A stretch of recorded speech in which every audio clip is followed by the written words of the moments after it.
स्वागत है आपका इस वीडियो में जिसमें हम बात करेंगे बेबाकी से कुछ ऐसे मुद्दों की जो देश में अभी वर्तमान में चल रहे हैं। जी हाँ, नमस्कार, मेरा नाम है गुरमीत और आप देखना शुरू कर चुके हैं नीति न्यूज। आपने गोदी मीडिया में, मैं साफ कहूँगा, गोदी मीडिया में आपने पिछले कई सालों से एक दो लाइन जरूर सुनी होगी। भारत विश्व की चौथी अर्थव्यवस्था बन चुका है। इसका गुणगान पता है कौन गा रहा है? इसका गुणगान सिर्फ वे गा रहे हैं जो करोड़ों की बिल्डिंग में बैठकर, एसी में बैठकर इस चीज की रिपोर्टिंग कर रहे हैं। वे ही चिल्ला चिल्ला के बोलते हैं कि भारत विश्व की चौथी अर्थव्यवस्था बन चुका है। कभी उस गरीब से पूछा है कि भारत विश्व की चौथी अर्थव्यवस्था है या नहीं? किसी का ओपिनियन लिया है? खैर छोड़िए, इस बात को छोड़िए।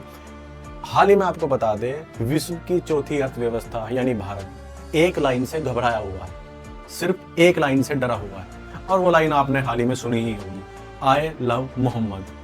इस लाइन पर इतना विवाद कि आप सोच नहीं सकते। आखिर क्यों? क्या ये भड़ास निकालने का एक तरीका है? क्या ये देश के मुसलमानों को गद्दार साबित करने का एक नया तरीका है? तो चलिए इस पर थोड़ा विचार करते हैं। विचार करने से पहले मैं आपको बता दूं, देश में पिछले 15 दिनों में एक शब्द ज्यादातर ट्रेंडिंग में रहा, आई लव मोहम्मद। जितना ट्रेंडिंग में रहा उतना ही विवादों से परे नहीं रहा, विवादों के साथ रहा। अगर आप देश में आई लव संविधान, आई लव रोजगार और उस रोजगार में होने वाली धांधली के खिलाफ प्रदर्शन करेंगे तो आप कहीं ना कहीं देश के गद्दार कहलाए जाएंगे।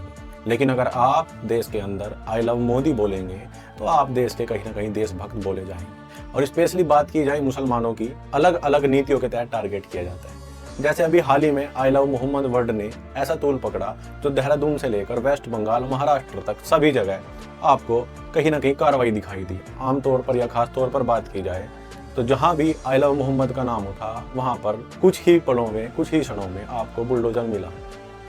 आखिर क्यों? क्या वजह है? इसके पीछे की वजह क्या है? अगर राइट टू स्पीच, अगर बोलने का अधिकार संविधान के अंदर है तो क्या सत्ताधारी लोग संविधान को नहीं मानते? और अगर मानते हैं तो आखिर ऐसा भेदभाव क्यों? आई लव मोहम्मद शब्द में ऐसा क्या है? आई लव मोहम्मद शब्द में ऐसा कुछ नहीं है। आई लव मोहम्मद शब्द मुसलमानों द्वारा प्रयोग अपने नबी के लिए एक रेस्पेक्टेड शब्द है, लेकिन उससे हाल ही में उत्तर प्रदेश समेत पूरा देश घबराया हुआ क्यों है?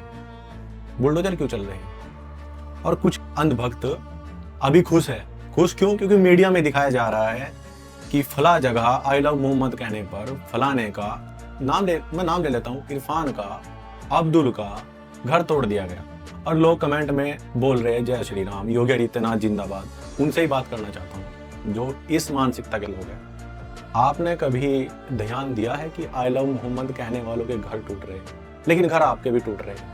लाठीचार्ज आपके ऊपर भी हुआ है। कैसे? चलिए समझाता हूँ। बात करते हैं सबसे पहले देश के दलित की। देश का दलित जब आई लव संविधान बोलता है तो उसको बोला जाता है कि ये तो हिंदू ही नहीं है, ये तो हिंदू ही नहीं है, इनका कोई धर्म नहीं है। ठीक है, कोई बात नहीं। मुसलमान अगर आई लव मोहम्मद बोलता है तो वो देश के ही नहीं है, वो देशभक्त नहीं है। लेकिन जो आई लव मोदी बोलेगा वो देश का होगा। जो आई लव मोदी बोलेगा वो देश का होगा। कैसी मानसिकता हो गई है आजकल लोगों की? आखिर कैसी मानसिकता? अगर देश का बेरोजगार युवा सड़क पर बैठा हुआ शांति से धरना प्रदर्शन कर रहा है तो वो शांति भंग कहलाएगी, है ना? और अगर कोई शांति से अपनी नमाज अदा करने के बाद आई लव मोहम्मद कह रहा है तो वो देश की गद्दारी कहलाएगी। मुसलमानों को वहां टारगेट किया जाता है और दलितों को यहाँ टारगेट किया जाता है, क्योंकि दलित संविधान के फैन हैं। दलित संविधान के गुलाम नहीं है, लेकिन दलितों के लिए संविधान एक भगवान सर्वोपरि है। चलिए इस बात को भी छोड़ देते हैं, अब बात कर लेते हैं मुसलमानों की। अगर आई लव मोहम्मद कहने पर देश का मुसलमान गद्दार है, या आपको लगता है कि देश का मुसलमान गद्दार है, तो मैं आपको कुछ नाम गिनवाना चाहूंगा। जासूसी करते हुए या बहुत सीक्रेट इंफॉर्मेशन देते हुए पकड़े गए। चलिए नाम देख लेते हैं। विशाल यादव, पटियाला फ्रॉम अमृतसर, राजस्थान से मोतीराम। लेकिन ये टैग सिर्फ मुसलमानों को ही क्यों दिया जाता है कि वे देश के गद्दार हैं? कि देश का गद्दार और देशभक्त कौन है वो डिसाइड कौन करता है? वो डिसाइड कौन करता है? वो लोग, चुनिंदा लोग डिसाइड करते हैं, जो कहीं ना कहीं देश की 90% संपत्ति पर हक रखते हैं, है ना? वे लोग डिसाइड करते हैं। खैर, अगर मेरी वीडियो आपको अच्छी लगी हो तो आप इसको लाइक कीजिए और अपनी राय कमेंट में जरूर लिखिएगा। धन्यवाद।